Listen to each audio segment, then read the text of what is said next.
Hey everybody, it's Richard Harris and Scott Leese with another exciting episode of the Surf and Sales podcast. We've got someone dialing in from over the pond today. It's a good friend of ours, Director of Sales, Costas Perkas. Costas, I hope I said the last name right. Please tell me if I didn't. You're welcome to bash me. You did an excellent job. Well done, Richard. You might also recognize Costas as being on the UK team, which lost to the US team in our little sales contest a few weeks ago. If you we can talk about that. Yeah. Well, most importantly about that, this was Costas's, idea. This was his brainchild and everything. And there's so many events that are going on right now. This was like very unique, very different, very fun. Had 750 plus registrations, I believe, that we had for this thing. 950, sorry, 950. 950, yeah. So just, kudos to you, man, for taking the initiative and having that idea and making it happen. And I know you guys had a similar event prior to ours, just in the UK with ladies participating and men as well and stuff. So it was a lot of fun, man. So thanks for doing it. I will take full credit for the idea, Scott. Make no mistake about that. But I guess I want to give you credit as well, because I didn't pitch the idea to someone else, but I was invited to a podcast, and I thought, you know what, I don't want to do a podcast. I mean, me answering questions, can't think of anything more boring, right? And I pitched the idea. I said, listen, why don't we do something like that? Why don't we have someone from the US, someone from the UK, or maybe a group of people? And that individual didn't even register. The idea didn't even register. He couldn't, I don't think he could picture it. When I pitched it to you, within 2 minutes, you said, yeah, I've got the guys, we're going to make it happen. And within half hour, so it's that visualization of my idea that I didn't have to convince you. I guess maybe at that point, we were on the same wavelength. And that I think helped get the event happening. But it was a great event. It was a great experience. I'm not going to talk about the loss because you didn't win, guys, but hey, I enjoyed spending time with you guys. Yeah, it's been great. Well, can you tell us a little bit about the role that you're in and the type of sale that you do, so the audience has some context with regards to your experience? Well, I manage a department. Before the crisis, we were about 38 to 40 of us, and I also in London, and I managed a department in Singapore. So what we do, the easiest way to understand is we monetize content. So we invite industry people with pretty big budgets to attend our event. So literally we sell on the basis of the content, we sell on the basis of the networking opportunity, and we sell on the basis of the development that people can get from attending our events. It's a sale on the transactional side of the spectrum. So depending obviously on the side of the deal, you can have a process that can last up to 3 months. But usually most of the deals, they are completed within the first 3 weeks from engagement.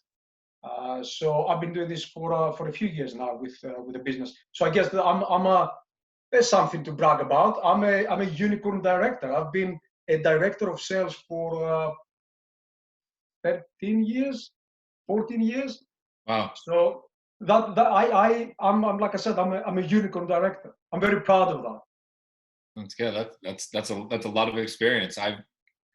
You're right about where I am. I've been in sales leadership for 16 years now. So what are some of the things that you're still most passionate about working with your team and selling and growth and all that kind of stuff? What are the things about the sales process and leading a sales team that you still enjoy and get excited about? Over the years, you evolve, and I remember when I got given the role. Obviously, I was managing before half the department, so it was natural that I would get it. And I thought, I believe that I got the role because of my attention to detail, process, salesmanship. And as you evolve in the role, you realize that you're in the people business. You're not in the money making business. So no matter what process you have, no matter how good your product is, unless you have good people selling it, and unless these people are motivated, trained, coached, they want to stick around and sell it. So I guess what I'm passionate about is seeing people developing. About 7 years ago, I made the decision. I said, look, we're going to go organic growth 100%. We're not going to be hiring experience from outside. And we started working with graduates or first, second jobbers. And what we've seen is that we get 4, 5, 6, even more years, good years from these guys, by just giving them an opportunity, developing them, and see them grow. And that's why I enjoy. And the one thing that it was unexpected is that taking that approach, you remain friends with these individuals after the tenure with you finished, and I really, really enjoy that. I had people that they've stopped working with me for what, 10 years. Dubai, I get to see them and we talk, and hey man, I closed my first 1 million deal. Were you ever imagining that 9 years ago? I said, no, absolutely no. They moved on, and I like that they're still referencing the times we had together. So it's all about the people, all about developing the people and see them grow. That really gets me going. And that's how I make my money. I mean, let's be clear here. Yeah. How do you see the hiring difference in, you know, the different markets you've been in, you know, the US versus Singapore versus UK? Are you still looking for the same type of people? Or is there a cultural difference that you can key in on in a positive way? How do you see those differences in your work and from your vantage point? Actually, it's a good question, because 3-4 years ago I took over the Singapore department, and it was a very underperforming department. I mean, the business, it was struggling. So it was last throw of the dice. I went there, and I didn't know. I've never sold in Southeast Asia. I sold in the US, so I had interaction with US people, never in Southeast Asia. So I didn't know what to expect. So I gave myself 4 months just to see what kind of people could actually do well. And there, the market is slightly different. They're looking for experience. Experience does matter. They're looking for the 5-6 years worth of experience, irrespective of what the customer expects. That the customer expects that, no, or the company? Sorry, the company. Okay. Look for the experience, and I believe because there's no great culture of coaching and training, so you buy the experience. And I ran with that for 4 or 5 months, and I saw, look, we're not going anywhere with that. So I mean, I might as well just try what I know it works in London. So my mentality changed, and I switched to like, okay, I want to find some of that. And my thinking was, would I recruit this person in London? Forget about cultural differences, forget about anything. Would I hire this person in London? The people I'm looking is, you know, I'm looking to find I'm a big, great fan of Mark Roberts, you know, curious people, smart people, people that are coachable. And as long as they're optimists and they have the other 3 qualities, I believe you're in the money. As long as you have a process that you can actually coach them, give them the opportunity, and guide them through that development process. So I started doing that, and I'm not gonna, okay, I'll take credit, you know, why not? Because I've replaced the management as well. So with the right management structure there, the results have been phenomenal. But the department now, it's completely different. It's like I would hire these people and I'll put them in London, 100%. So if I'm hearing you, the experience doesn't matter as much as they thought it did? You see, experience, I think, I don't want to say it because I guess I'm making a statement, but I believe in sales, experience is overrated to some extent, depending obviously what you're selling. Now, if you can move within your market and you can, you know, bring clients with you, I think that experience, it does matter. If you operate on a complex sale, I think it does matter. If you're a startup and you pay top dollar to get some experience, an experienced rainmaker, just to get you, you know, going, absolutely fine. You know, there's nothing wrong with that. I just feel that for a more transactional sales, I think attitude is more important than experience, right? Yeah, and whether you're able to comprehend it. I agree with that 100%. Richard knows that I agree with that. I've written about that many times before. And, you know, I think Costas made a really good point, is that he didn't just switch out some of the hiring practices or the AEs there. He switched out the leadership team as well. And so, you know, he probably brought in leaders who have experience with this type of sale, this type of, you know, transaction and building an office and creating a culture and that kind of thing.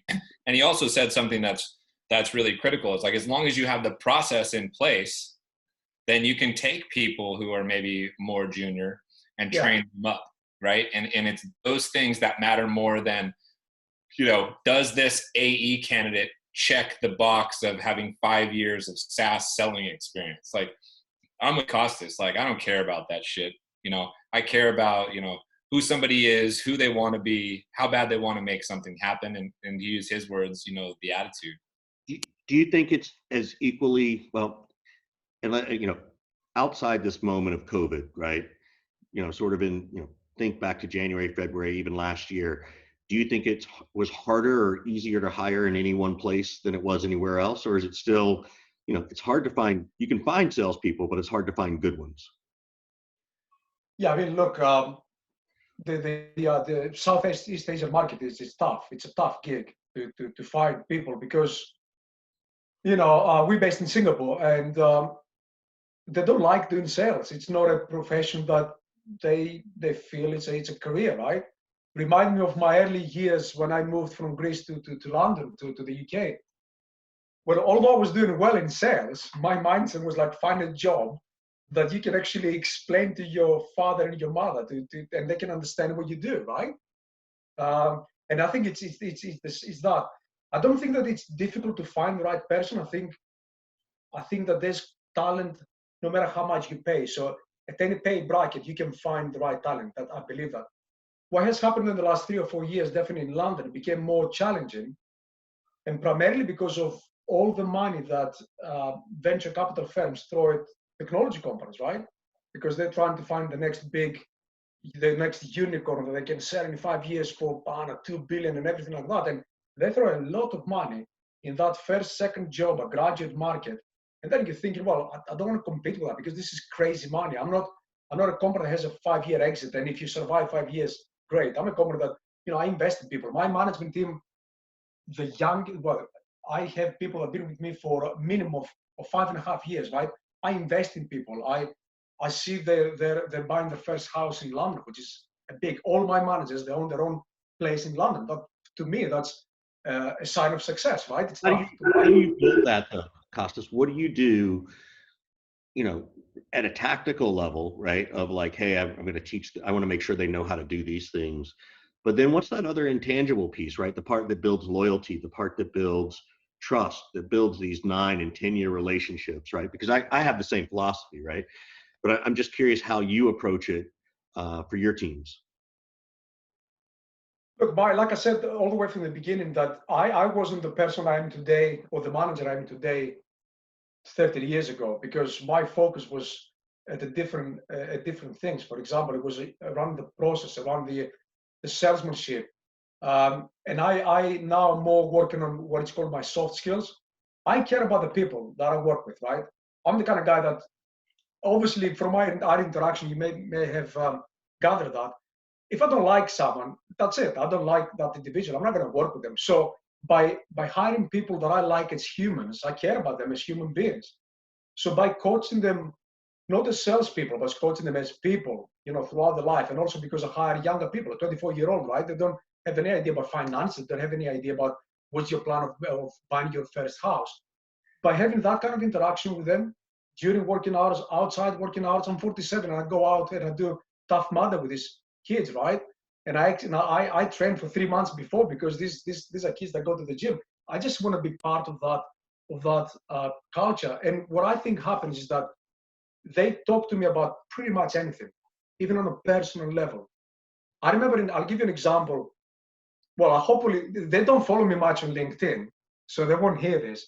But there was this guy that had an issue and with the law, and I was his his first call. There was a reason for that. Been there.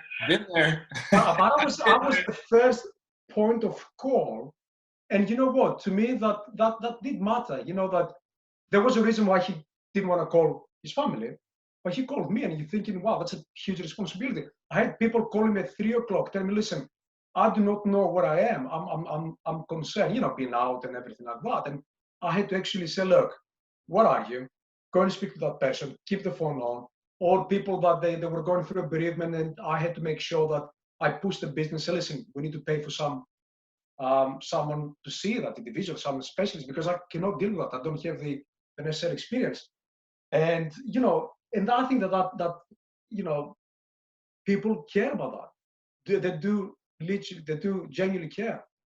And I care about that. I mean, I do not care about having developed the next sales superstar, right? I care about having developed the person who will get the better job.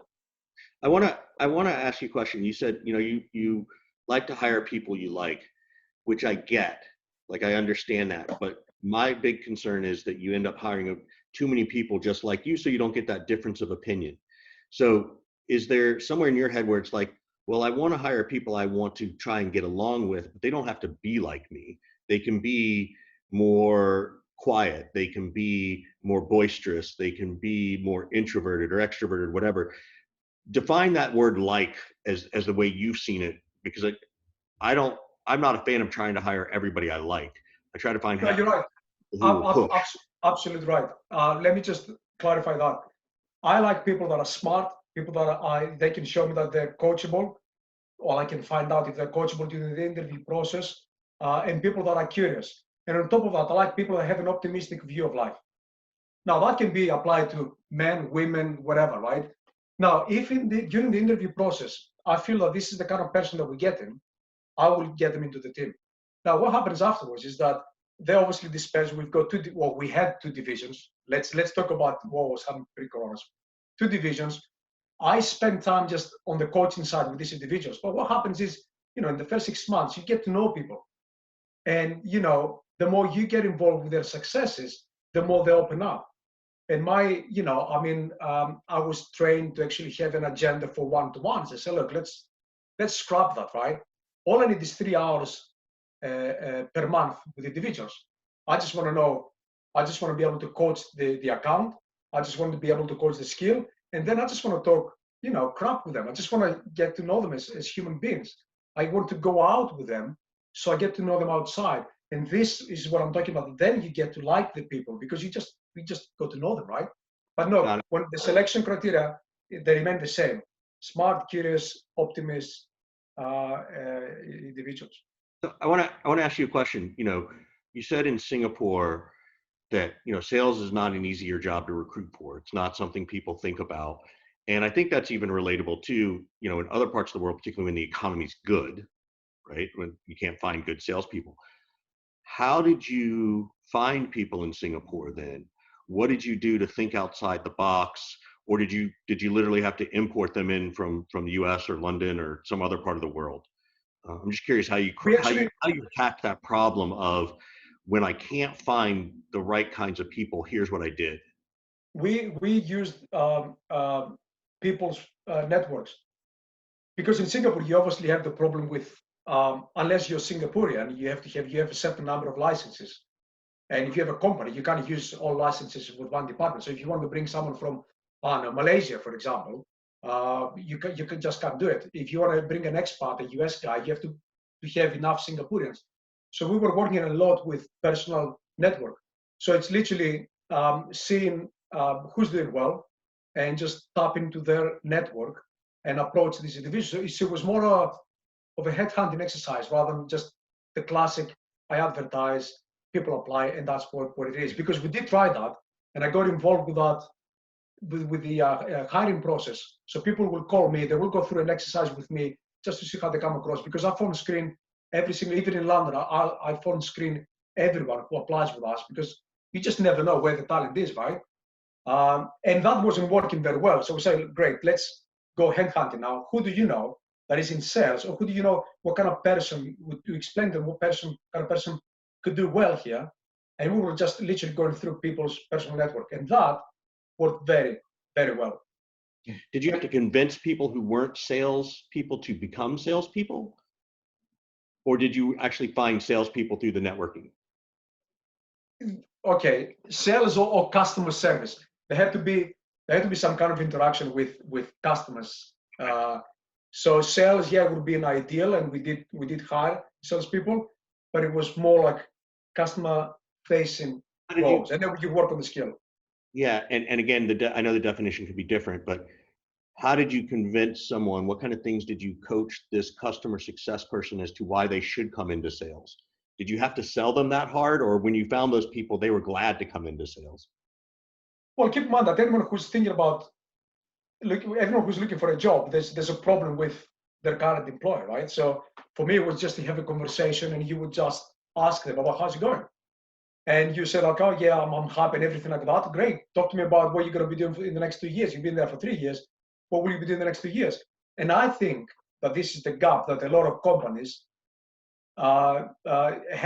That's the gap. That's a sweet spot for me to say, okay, oh, but I do not know, and this. So you start uncovering like sales. I mean, I'm trying to actually, it's a sales process, right? So you're uncovering what is the gap, figure out if there's a, I want to be there. There's a future state that this person wants to be in, and you're trying to actually figure out if you can cover that need. It did work sometimes. To be honest, it worked more times than I thought it would, but not to the level that it works in London, where we know the market, we know how we operate. Sales is becoming more and more of a sexy, sales is sexy. Like it's what it is. It wasn't sexy 15 years ago, it is now. Let's go back a little bit then, because you come from Greece, and you were talking about how, in Singapore, sales is not necessarily viewed upon as like this top profession, right? The way, I don't know, doctors, lawyers, teachers, maybe even. I mean, even to this day, my mom will still say to me, like, you should have been a lawyer. You're so good at arguing stuff. It's like, I'm doing okay, as I am. Why should I go be a lawyer? I'm curious, what did your family support you going into sales when you did, or is your family entrepreneurial? Like, where did this idea to go into sales come from, and how did you get your start? It's funny because my brother has his own business, so he's into like supplying restaurants with a lot of products. So he started literally buying his own freezer, sourcing, I don't know, whatever he was sourcing, and selling it. And now I think he's a business of 15 individuals, right? It's been going for the last 20 years. But my parents weren't like that at all. I mean, they were like steady job, working for the government. You make sure that the pension is great, and that was ingrained in you, right? So I went to university, and then I realized that, wow, my options here, like I can only be a teacher, right? I don't want to be a teacher. And then I went to the army. Things changed slightly over there. I became more of a man. Start taking more responsibility. And then I met my wife, and I had to make a decision: either stay in Greece, explore a potential steady job, or jump into the unknown and come to London. Now, I took obviously the latter option, and you come to London, you realize it's a different world, right? I mean, living in Athens with 5 million, coming to London with 9 million, that's a different world completely. And obviously, because I was in the job market, and then you realize that, you can find a steady job, but it will pay you, £25,000 a year. Go and live with that. So I then realized that, what do I want to do? I remember sitting down with my now wife, and she said, look, what do you want to do? And I had no idea. I said, look, it would be great if I can make £100,000 as soon as possible. And he said, well, it's sales, because no one else will hire you with a degree in theology, right? That's your only shot legally to make it happen. Absolutely. Or illegally, you're right. Yeah. So I thought, okay, look, I might as well just try sales. No idea where this will take you. And sometimes things happen for a reason. And I went, like, first job, you're doing well, naive, asked for a stupid pay rise. They said, you're crazy. Of course, I'm not going to give you this pay rise. I resign. I go on holiday. I did that, come back, no job. Start all over again. You find the second job. Something happens, the company moves to the Midlands. I was living in London. I didn't know what Midlands were, let alone go and work there. You start again. Until then, you find the one job which is what I do now, where it just feels natural, right? You make a lot of money. You make customers, which I think for me it's important. You make money because you make customers. So, talking to people that appreciate what you do, you can actually see how you're helping people. That's it. I'm hooked. And I'm making money. I'm hooked. I can continue doing that. But back then, I thought it was different. We had to convince a lot of people to do sales. Now, I see some crazy degrees biochemistry, whatever, like crazy law. They just want to do sales because it's sexy, it's money, it's exposure, it's crazy. I've never seen that. Definitely the last 3 years has changed in London. That was like the 80s in the United States. So We wouldn't know, Richard. We wouldn't know. I know. 80s. We're too young for that. High school. Yeah, we were in school still. Yes, I'm aware. I'm well aware. What are the hardest parts of manage? Well, actually, I'm going to ask a different question. What do you think? Because you talk to people all over the world. What do you think matters most to people about being in sales? Leadership, coaching, money. Like, where does all that fall as you've hired all these people in different cultures? And it's very possible that, look, in this country it's this because that's their background, and in this country it's that. Like, have you noticed anything? Look, I think the fundamental is that people want to do well, and they want to know that they do well, and they expect companies, people, leaders to help them. Now, that manifests in different ways. Like, people chase careers. I mean, in London, they're very career focused. In Southeast Asia, they're more money focused. But the desire to do well, Dan Pink said it well better than me. And I use this in our takedown. No one listened to me. So Dan Pink speaks about autonomy. That's the first thing that drives us. Then it speaks about mastery. So you're mastering the skill. Then you look for purpose, right? So most people look for that purpose. I want to get better at what I do. And some people say, look, I want to make more money. And the question is, how do you expect to make more money? And it goes back to, like, you need to get better. You need to actually master this. So I think my experience is Southeast Asia is money. That's what they will say mostly. And London, Europe is definitely more now, is definitely career. Look, 18 years ago, 20 years ago, when I was starting, it was pure money. I mean, maybe because I joined a startup. My company then was a startup. It's not the company that we are now. There was no career path. Everyone was doing everything, right? Like startup, you know how it is. Like, you don't know where you're gonna be next year. Just making money to survive, pay the commissions, grow, and see where this takes you. Now all the kids are coming in. They know exactly what they're looking for, and they're asking, "How are you gonna train me? And what are the career options?" Nobody's asking for money anymore, which is fine. But what they're saying is like, okay, I'm entrusting you with my career. Where are you gonna take me in the next 3 years? What do they want in their career? Well, they all talk about their 5-year plans. I personally don't care about their 5 years plans. They're trying to impress, like, 5 years I want to manage. All salespeople want to manage a team, right? If you were to explain to them, if you were to give them like an idea of what it is to manage people, they would probably say, whoa, I don't want to do that. Definitely not in my 20s, right? But I do believe it's they want to learn the skill. Everyone else thinks that sales is a skill that can be learned. Back in the day, it was more like, the gift of the gab, like the social guys. That's not. Now I used to believe that sales is an art. I think now more is a science. And these kids know that. When you go on yeah, exactly. I read your post, Richard. When you say that, these kids are smart, right? They start processing things and thinking, wow, okay, can be learned. I can actually see. I can go from 50 grand to 100 grand to 200. It's a process. Yeah, it's a process. It's not luck anymore. It's not like the person with the accounts gets all the money. You can actually become that individual. So that's what they want. They just want to get better. They want to learn the skill. What advice would you give somebody who's entering the European market? Let's say I'm a U.S. based company and I'm a U.S. based seller, and I just got handed the UK as my territory. What do I not know about UK buyers that I need to know? Because you've sold all across the world. You sold in the US, you sold in the UK, you've sold in Southeast Asia. Educate me as a US seller. What is different about selling into the UK versus selling in America, in the States? Listen, I mean, as a company that I remember when I think it was Outreach, they opened their offices in London. I thought it was a great move. Brexit, happened for a reason, right? Yeah. The UK people will primarily buy from UK companies or companies that they have presence in Britain.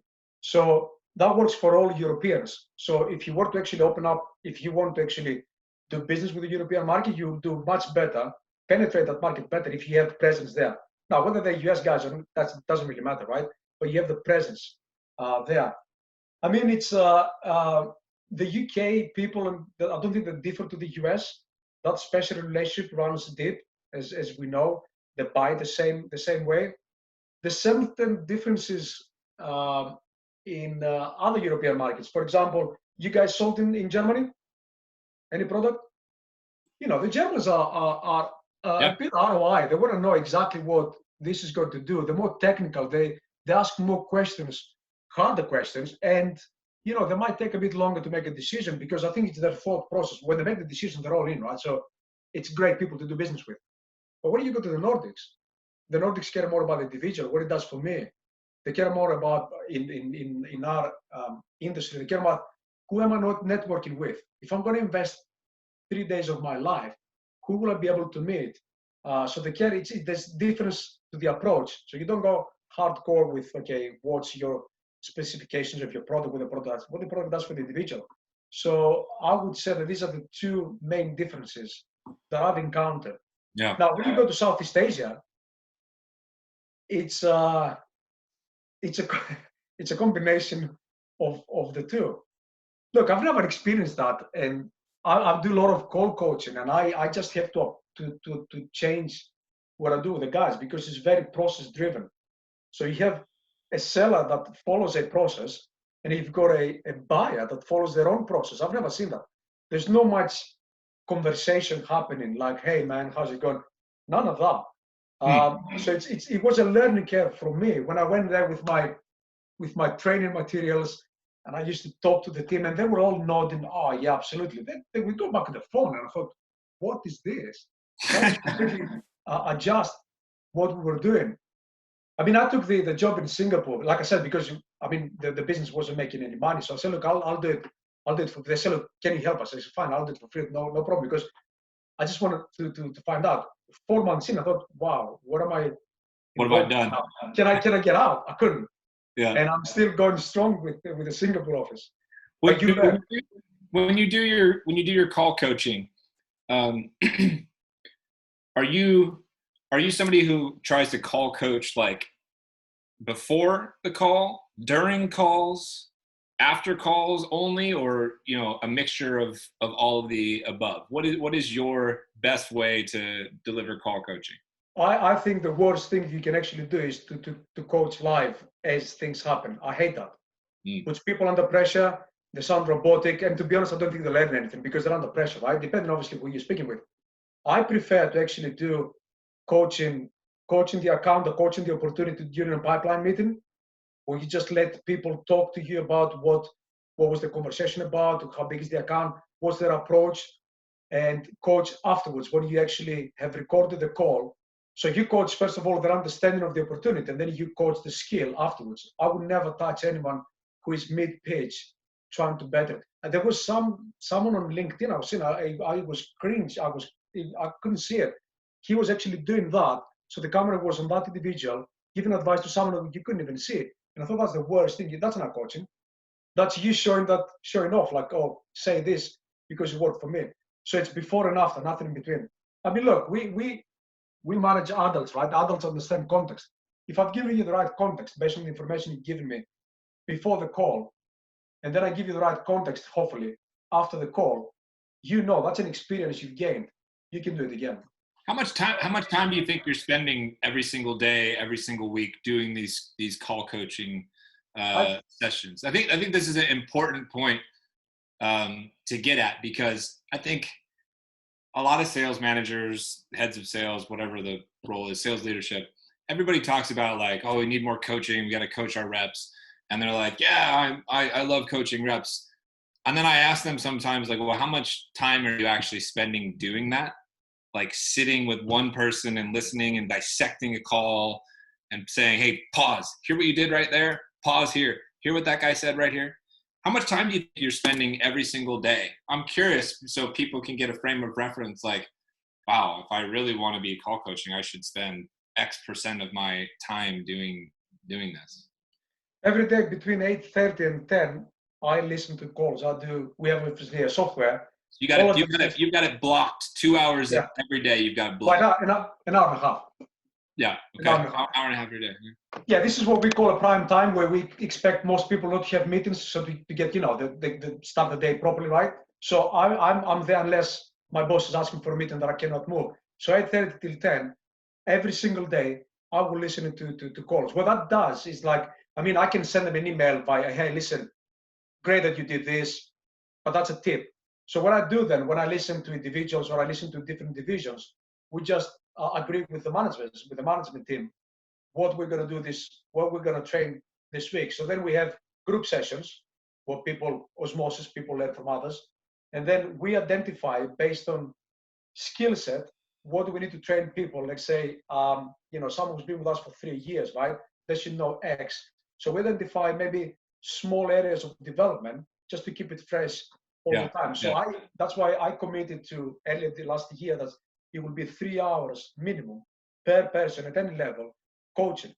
Now, like I said, coaching is not only listening to the skill, it's obviously the opportunity. Sure, so I include that into the 3 hours. Yeah. But just the call coaching that you're doing is about, I did some math real quick here. It's about 19% of your standard work week. 7.5 divided by 40 hours. It's rounds up a little bit to 19% of your time. That's a good chunk of time. And that doesn't count all the other coaching that you're doing outside of just listening to calls, right? But I'm not selling, right? So all I do is pure management coaching. Yeah.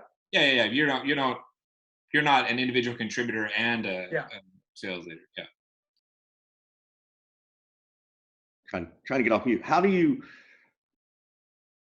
handle people, and I think with your team, and maybe it sounds like you built it in, but how do you handle people who want to disagree with your coaching? They're like, hey, I hear what you're saying, Costas, but here's what I think. Oh God, this is every sales leader's worst nightmare. Exactly. Right. And I might be saying it a whole lot nicer. How do you handle that as a leader, to either, hopefully to get them to give it a shot, without sort of beating them on the head like Scott would do? I'm absolutely fine with people disagreeing with me. I'm not there to pick up arguments with people. And you know what? Sometimes maybe they're right. I don't believe you, Costas. I don't think you're okay with people disagreeing. No, I'm just kidding. I'm fine. But listen, I have an opinion, and I try to help people the best way I can. Sometimes people take my advice. Sometimes people don't take my advice, and they tell me that they will not take my advice, and it's fine. You know what? I go with, great, you do it your way. Let's reconvene and let's see what happens. And if they're right, you know what? Great, well done, job well done. If they're not right, let's figure out what happened, okay? Because it's about, look, coaching is like I don't know, man. It's like a car journey, right? Unless we agree on the destination, unless we agree on how we're gonna get there, people will get off, right? So I'm not there to actually force people to be coached. I'm getting paid to do a job. I want them to develop. I think I've got a process. Now, maybe I need to convince some people, and it's fine. By them making mistakes, it's fine. They'll come back. Now, the problem I have is with people that say, point blank, don't need that. Thank you very much. That, when I lose my rag, that is unacceptable. I mean, honestly, people disagreeing is fine. People not doing it, it's not fine. Yeah. What do you do with those people? Is it my way or the highway, as we say in the United States? No. Again, I will use stronger language. Again, I operate on very, very much on trust, right? So the people have been with us for, like, I have 25 individuals that have been with us for at least 3 years. Now that's they know me for 3 years. They've seen me at the best, the low, whatever, right? So they know what to expect. So we're gonna have that conversation. They walk around the building. I call it the walk around the building. I say, hey man, listen, what's happening here? I need your help. We had, for example, when we introduced the call coaching software, people started saying, oof, I don't know, listen to my calls. The only reason is that because they thought that they were better. Well, they thought that the people will uncover development areas, and they didn't like that, maybe. So some people aren't ready for to learn a particular lesson. But you know why? It's also because the most experienced people, the people that make more of money, because we leave them for a long time. We don't coach them. You're thinking, well, you're making money, you're happy. I've got more other priorities. So when you say, listen, I need you to do this, and there were questions, why? I said, A, because I think they can make it better, but I might be wrong here. But what I expect of someone of your stage that makes this amount of money, has been with us for so long, is to help me train the other guys. Mm-hmm. So by convincing them that there's, a common cause, right? Something for the greater good, that you can actually help me. They started recording the calls. Then you bring them into the classroom training. You pick them up, and then they started giving you more calls and everything. And then you have a culture where everyone agrees that listening to calls, getting feedback, as long as the feedback is given the right way, is the best culture. And that's the culture I want to be in, right? That's great. I mean, I would love, to be honest, I would love to sit in a chair, making a ton of money, not doing much. But that will only last me, what, a week, 2 weeks? Then I don't know. You'd have to ask Richard. He's been doing that for like 8 years. Fuck you, man. That's not true. That's not true. You know better. You know way better than that. So, like, you're the one who told me to slow down, right? I think you're the one who were like, "Hey, Richard, at your age, I'm really concerned about you." Yeah. So, yeah. Thank you. Yeah, we're this has been great, Costas. We're getting towards the end of the show here. We always try to offer some help or assistance in any way we can to the guests. So I don't know if you have any initiatives that you're working on, or things that you want to talk about, or just general questions or advice that we can give you on some level. But we'd love to kind of turn it over to you. Well, you've given me advice, Scott, recently. Yeah, I mean right now. Yeah. He's given me advice, one word. So I had to figure out a whole plan of action based on that word. You were bored that night, weren't you? Ask a question. It was a very deep question. Now listen. What was the question? What was the question? Do you remember the question? I remember the question. Yeah. Go ahead. Don't remember. Go ahead. Throw me over the coals. Go ahead. Anyway, you gave me advice. I think I made the plan, which is fine. Look, I mean, I said to Scott, when Scott reached out in January, I said, hey, man, I have no idea why you want to invite me here at your podcast. Because here's the thing, I knew about the podcast, right? I didn't know Scott or Harris or Richard, but I knew about the podcast. I remember seeing a picture of maybe your second Surf and Sales retreat.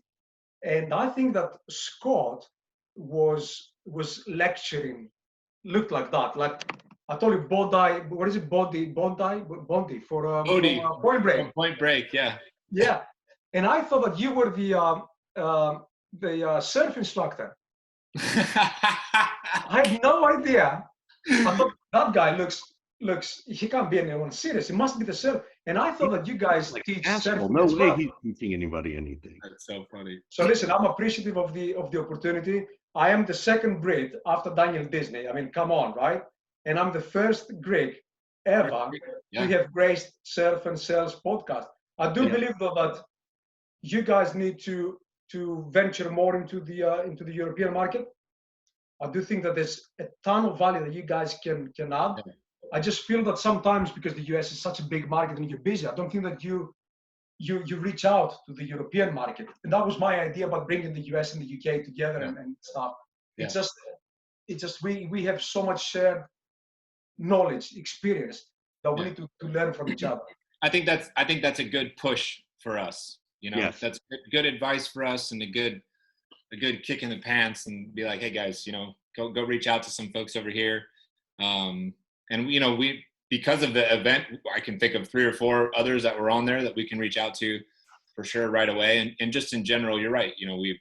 We haven't done a great job at balancing things so far, but we're only 4 months into this, right? And I don't know the exact number, but you're pretty close to episode 80 or something like that. 70. I was high up in the list, Scott, right? Well, I remember my first ever podcast was this guy, great guy, that said, hey, listen, I've got a plan. He said, I want to speak to 100 sales leaders, and you made the list. And I said, when did you start? January. And it was 5 days before Christmas. And I thought, Well, I wasn't high up in your list of 100 people if it's taking you a year, right? So Costas, I'm already. Costas, we were so eager to get to you that we have pumped through 76 episodes in 4 months just to get to you, right? So That's we didn't great. want you to have that experience. Oh, that was smooth. That was so Yeah. smooth. Yeah. Listen, I appreciate you know, being here, and I really appreciate getting to know you guys, and yeah, for all the interaction we've had. Hopefully, we'll continue, right? Yeah, it's been great. This was a great episode. I love all the stuff that you were saying. I wrote down a bunch of great You quotes. gotta sell it, man. You gotta sell it. I'm going to. I wrote down a bunch of great quotes. You're in the people business, for example.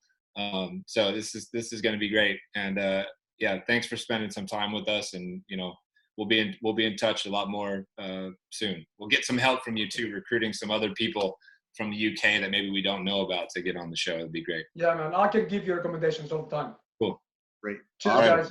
Costas. Thank you.